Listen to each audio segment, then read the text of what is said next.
Hello বন্ধুরা, প্রিয়া ইপসা কিচেনে তোমাদের সবাইকে স্বাগত। আজকে তোমাদের সাথে শেয়ার করলাম উচ্ছের চচ্চড়ি। যারা উচ্ছে খেতে পছন্দ করো না তারা একবার আমার মতন করে উচ্ছের চচ্চড়ি বানিয়ে দেখো। গরম ভাতের সাথে খেতে ভীষণই ভালো লাগে। আর একবার যদি এরমভাবে উচ্ছের চচ্চড়ি বানিয়ে খাও, বারবার এই রকমভাবেই উচ্ছের চচ্চড়ি বানিয়ে খাবে। রেসিপিটা ভালো লাগলে প্লিজ আমার চ্যানেলটিকে লাইক ও সাবস্ক্রাইব করে দিও। উচ্ছের চচ্চড়ি করার জন্য কি নিয়েছি দেখো। নিয়েছি উচ্ছেটাকে আমি ছোট ছোট টুকরো করে কেটে নিয়েছি বেগুন, পটলের একটু খোসা ছাড়িয়ে সেটাকেও আমি ছোট ছোট টুকরো করে কেটে নিয়েছি ঢ্যাঁড়স।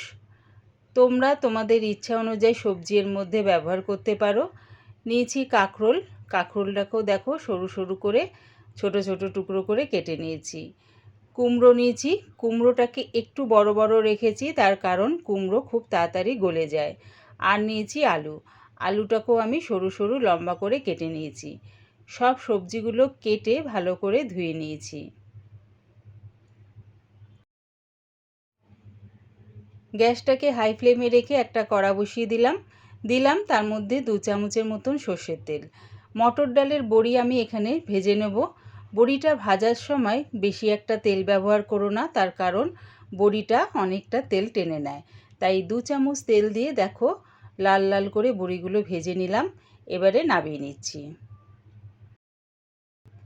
ওই কড়ার মধ্যে আরও 4 চামচের মতন সর্ষের তেল দিয়ে দিলাম।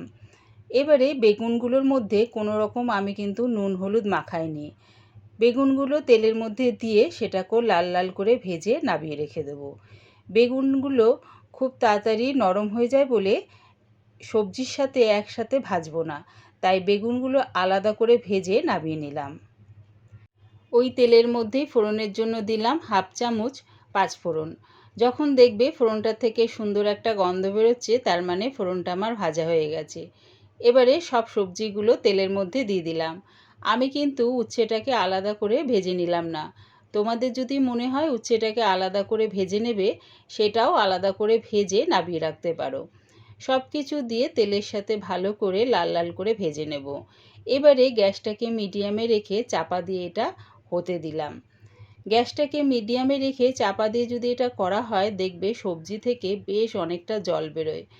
সেই জলেই আমার রান্নাটা হয়ে যাবে, আলাদা করে বাইরে থেকে আর জল দিতে হবে না। এবারে দিয়ে দিলাম স্বাদ অনুযায়ী নুন আর হলুদ গুঁড়ো, আর দিচ্ছি 2 চেরা কাঁচা লঙ্কা। নুন হলুদটা দিয়ে সবজির সাথে ভালো করে মিশিয়ে নেব। এবারে গ্যাসটাকে একদম লোতে করে চাপা দিয়ে এটা হতে দেব। চাপা দিয়ে করলে কি হবে, সবজি থেকে যে জলটা বেরোবে সেই জলেই রান্নাটা হয়ে যাবে।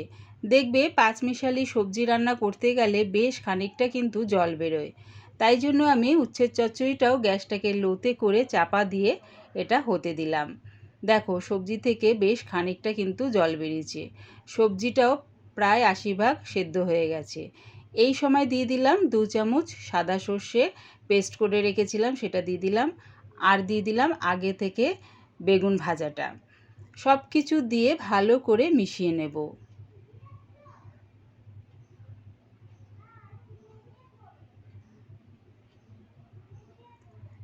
ভালো করে মিশিয়ে নিয়ে গ্যাসটাকে কিন্তু লোতেই রেখেছি।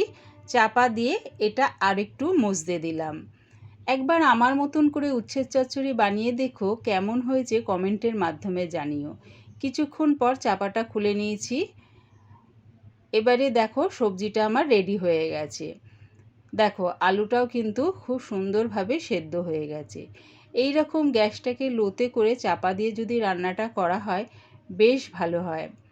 উচ্ছেটাও খুব সুন্দরভাবে সেদ্ধ হয়ে গেছে। এবারে আগে থেকে যে মটর ডালের বড়িটা আমি ভেজে রেখেছিলাম সেটা দিয়ে দিলাম। সেটা দিয়ে আর একটু নাড়িয়ে চাড়িয়ে আমি নামিয়ে নেব।